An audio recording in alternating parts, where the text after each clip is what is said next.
नमस्कार शेतकरी बंधूंनो. तर जुलै महिन्याच्या शेवटच्या आठवड्यामध्ये जो जोरदार पाऊस झालाय, संपूर्ण महाराष्ट्रामध्ये सततचा पाऊस झालाय. कुठे रिमझिम झालाय, कुठे बरसणारा झालाय, कुठे जोराचा झालाय. तर अशा अवस्थेमध्ये कपाशी पिकाचे खूप मोठ्या प्रमाणामध्ये नुकसान झालंय. तर या काही ठिकाणी काय झालंय, कपाशी पीक एकदम सुकून जाते, वाळून जाते.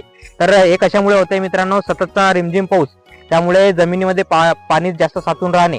त्यामुळे काय होतंय, कपाशी पिकाच्या मुळा एकदम सैल होतात, त्या मुळांना ऑक्सिजन पोहोचत नाही. तर ऑक्सिजन न पोहोचल्यामुळे ज्याच्यामध्ये ऑस्मोसिस प्रोसेस, जे झायलम फ्लोएम थ्रू झाडाला पाणी अन्न शोषण्याच्या क्रिया चालू होत असतात, ते क्रिया या ठिकाणी न घडल्यामुळे झाड आपलं एकदम सुकलेलं दिसतं. ते दोन्ही पूर्ण झाडाचे पानं खाली पडलेले दिसतात. तर अशासाठी आपल्याला काय नियंत्रण करायचं आहे, झाड पूर्ण तणावामध्ये गेलेलं असतं.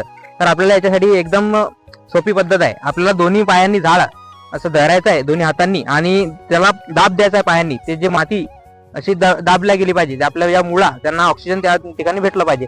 आणि आपल्याला त्या ठिकाणी काही झाडांना, ज्या झाडांना झालं असेल त्या झाडांना आपल्याला ड्रिंचिंग करणं गरजेचं आहे.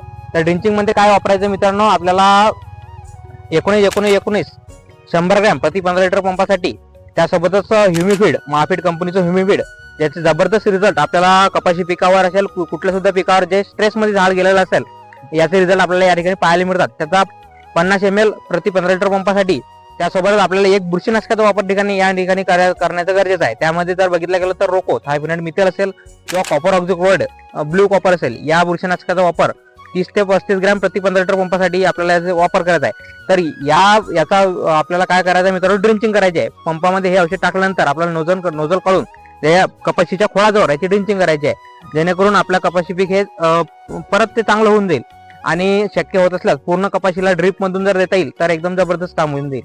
आणि हे केल्यानंतर 5-6 दिवसानंतर जबरदस्त त्याचे रिझल्ट या ठिकाणी पाहायला मिळतील. तर अशा प्रकारे तुम्ही तुमच्या कपाशी पीक हे आकस्मिक मर रोग असेल किंवा सडन विल्ट ज्याला म्हणतात, याच्यामुळे त्रस्त झाले असेल तर याचं नियोजन या ठिकाणी करू शकता. भेटूया मित्रांनो पुढच्या व्हिडिओमध्ये. जास्तीत जास्त शेतकऱ्यांच्या व्हॉट्सअप ग्रुपला हा व्हिडिओ शेअर करा. राम राम.